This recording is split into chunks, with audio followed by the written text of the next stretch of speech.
Hey gang, Factotum Jack Home Repairs here. Kevin, actually. And what I'd like to do is go over with you wiring multi-boxes, or a junction box.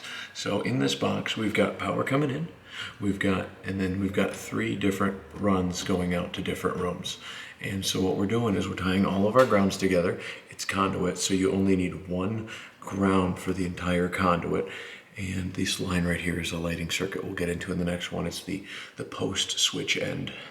And then I put my grounds in first, then I do my neutrals, and then I do my hots.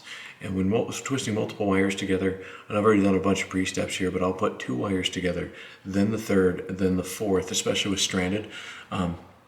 And I put them together by hand, and then I grab a set of those Klein channel lock strippers that we were using in a previous video. But or not channel locks, but lineman pliers. But any set of lineman pliers really does the trick. You get them on there, and you just give them you bite them and twist them, and you try to make your end nice and tight and snug.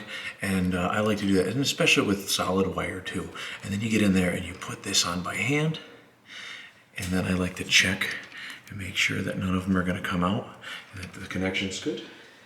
And then, just because my hands are getting raw, I also like to make sure it's nice and snug with this nice Ideal auto clipper right there. And then the same thing I do the way you put the wire nut on, obviously righty-tighty, lefty-loosey. And what I also like to do is I like to put a piece of tape on there, and I wrap the wires.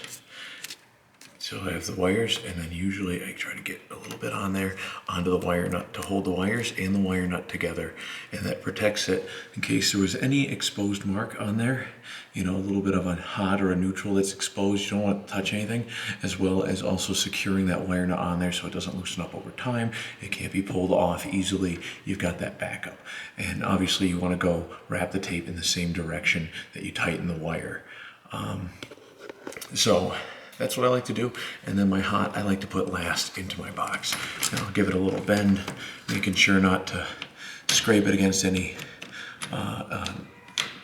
sharp metal that may have been missed when burring these EMT lines and stuff like that. So that's this box, and we will see you guys on the next one for wiring a light, I'm sure.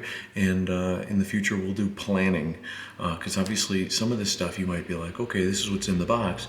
And also in this box, you'll notice with our ground system, we buy a grounding tail, and it's a tail that comes out and grounds. So thanks guys, and we'll see you next time.